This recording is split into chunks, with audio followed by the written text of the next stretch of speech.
नमस्कार, जोहार। आप देख रहे हैं झारखंड स्वतंत्र खबर।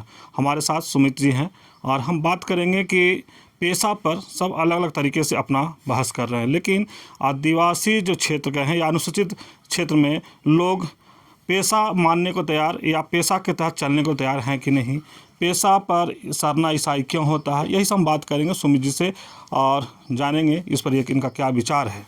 सुमित जी जोहार। जोहार और स्वतंत्र खबर के समस्त दर्शकों को मेरी ओर से बहुत बहुत जोहार। जोहार जी।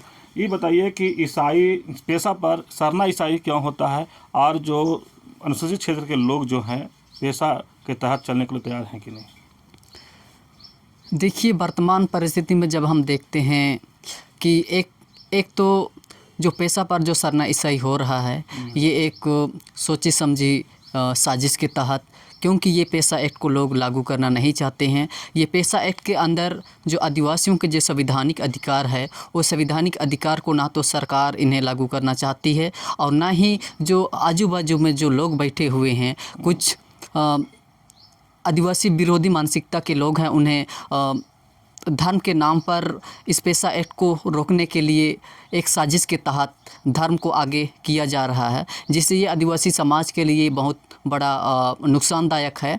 क्योंकि पेशा एक्ट 1996 में जब केंद्र सरकार द्वारा गजट नोटिफिकेशन में जारी कर दिया कि आदिवासियों की उन्नत विकास के लिए, उनकी भाषा, संस्कृति, परंपरा, रीति रिवाज को बचाने के लिए, लेकिन आज विडंबना है कि झारखंड बने 24 साल हो चुके हैं, लेकिन आज तक पेशा एक्ट सही रूप में लागू नहीं हो पा रहा है। ये बहुत गंभीर समस्या दिखाई दे रहा है।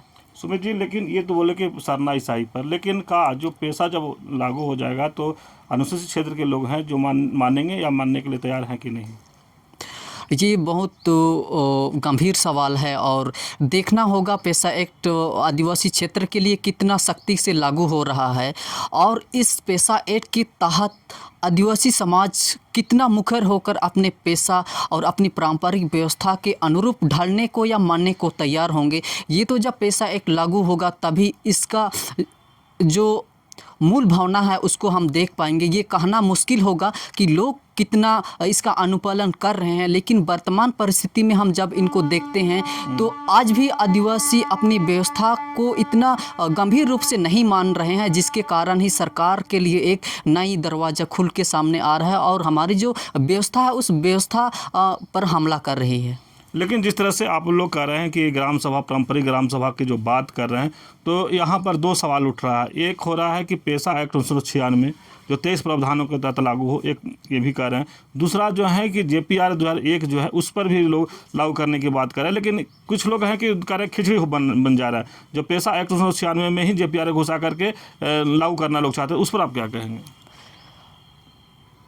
JPR 2001 में जब झारखंड सरकार ने अपना एक गैर अनुसूचित क्षेत्र के लिए पंचायत इलेक्शन का जो अधिनियम बनाया है, जो नियम बनाया है, ये शेड्यूल एरिया के लिए ये एक गैर संवैधानिक है, इससे लागू नहीं करना चाहिए। लेकिन सरकार की अपनी मानसा है, आदिवासी क्षेत्र में खान खनिज और अनेक जो मिनरल्स भरे हुए हैं, बालू है, अब जंगल में कई तरह के पत्थर है, खदान है, तो इन्हें उसी राजस्व इकट्ठा करने के लिए सरकार ज़बरदस्ती अनुसूचित क्षेत्र में दखल देकर अपना कब्जा जमाने के लिए 2001 पंचायत एक्सटेंशन रूल को ये ज़बरदस्ती लागू किया है, जो असंवैधानिक है।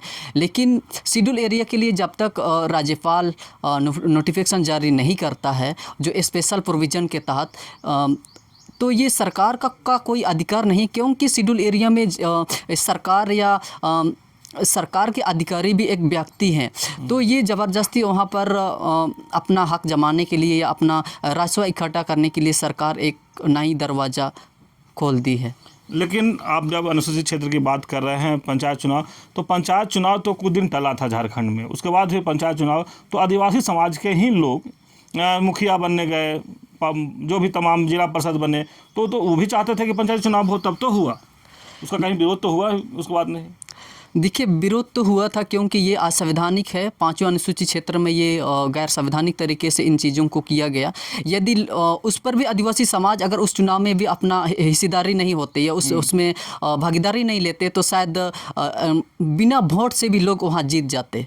क्योंकि अगर एक भी इंसान उस वोट मतलब उस चुनाव के लिए अगर उतर जाते और किसी एक व्यक्ति भी अगर वोट देता तो वो जीत जाते। इसी कारण एक समाज को एक नई नेतृत्व मिले, नया एक वहाँ का विकास का एक पैमाना को एक जो सरकार की जो योजना है उन गांव तक पहुँचे, इसलिए लोग मजबूरन में उस चुनाव में भाग लिए। अन्यथा अगर शेड्यूल एरिया के तहत वहाँ पर जो पारंपरिक व्यवस्था है उसके हिसाब से अगर ये चीज़ होता तो शायद ये चुनाव में लोग भाग नहीं लेते। लेकिन इसका जो गैर जिम्मेदारना सरकार को हम लोग ठहराते हैं, क्योंकि सरकार जब सत्ता में होती है तो अपना पावर का इस्तेमाल करती है, और पावर का इस्तेमाल करती है तो हम सरकार के सामने बहुत छोटे हो जाते हैं। लेकिन कानून सबके लिए समान है। लेकिन एक जब भारत देश में दो तरह की संविधान चलती है, एक शेड्यूल एरिया के लिए 5 शेड्यूल है, अब फिर जनरल एरिया के लिए अपना अभी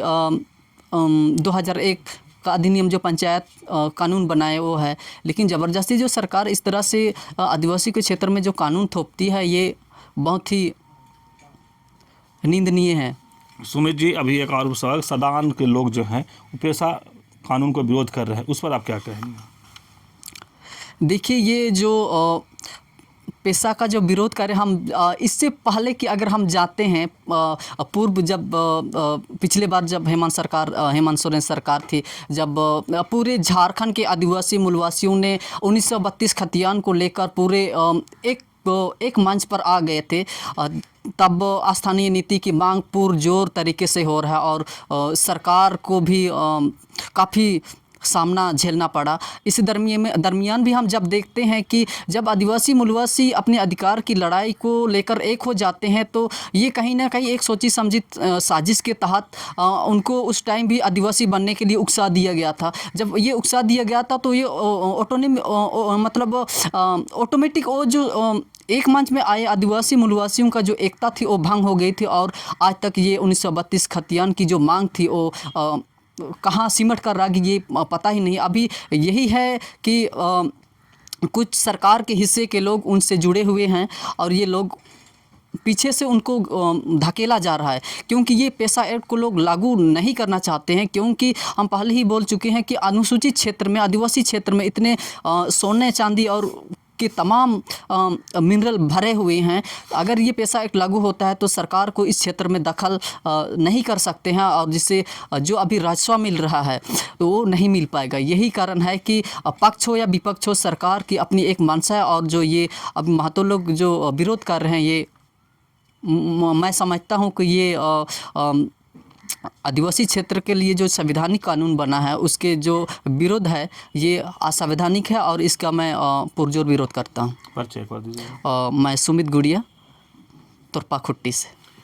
हाँ, सुमित गुड़िया जी के बात आप सुने कि जिस तरह से पेशा पर हम लोग बात कर रहे थे कि पेशा जो है सरना ईसाई क्यों लोग करते हैं, उस पर भी अपना बात रखे कि जो सरकार या सरकार के जो कुछ सटे लोग हैं वो नहीं चाहते हैं कि पेशा एक्ट जो 1996 है वो पारंपरिक ग्राम सभा में लागू हो, इसलिए कि सोना चांदी जो अभी आप देख रहे होंगे कि लगातार खबर आ रही है कि सोना चांदी के खदान हैं यहाँ पर, शायद उसी के लेकर के कहीं ना कहीं लोग पेशा एक्ट पर नहीं चाहते हैं कि पारंपरिक ग्राम सभा को उसका जो अधिकार है वो नहीं मिले।